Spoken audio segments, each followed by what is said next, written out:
કાલે સવારે 7:30 વાગે તે મતદાન કરવાના છે।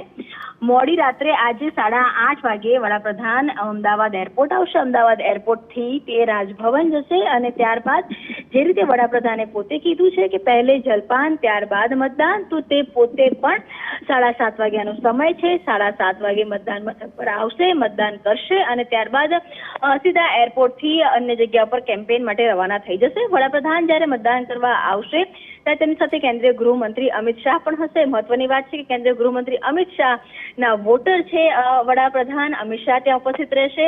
વડાપ્રધાનના મતદાન બાદ અમિત શાહ પોતાના ઘરે જશે અને પરિવાર સાથે પોતાનું જે વોટ છે તે પોતાના વોટિંગ સેન્ટર પર કાસ્ટ કરશે। અમિત શાહની વાત કરવામાં આવે તો અમિત શાહ આજે રાત્રે 9:30 વાગે આવે છે, જ્યારે વડાપ્રધાન 8:30 વાગે આવે છે।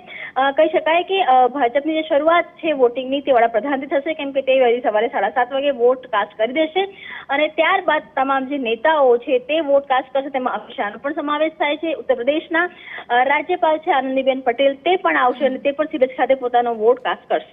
ઓકે કેજલા પર જાણકારી બદલ। તો દર્શકોને કહી દે કે આવતીકાલે સવારે 7:30 વાગે વડાપ્રધાન નિશાન સ્કૂલ પહોંચશે અને મતદાન કરશે। 10:30 વાગે અમિત શાહ પોતાના મતદાન બૂથ પર જશે પરિવાર સાથે અને ત્યાં તેઓ મતદાન કરશે।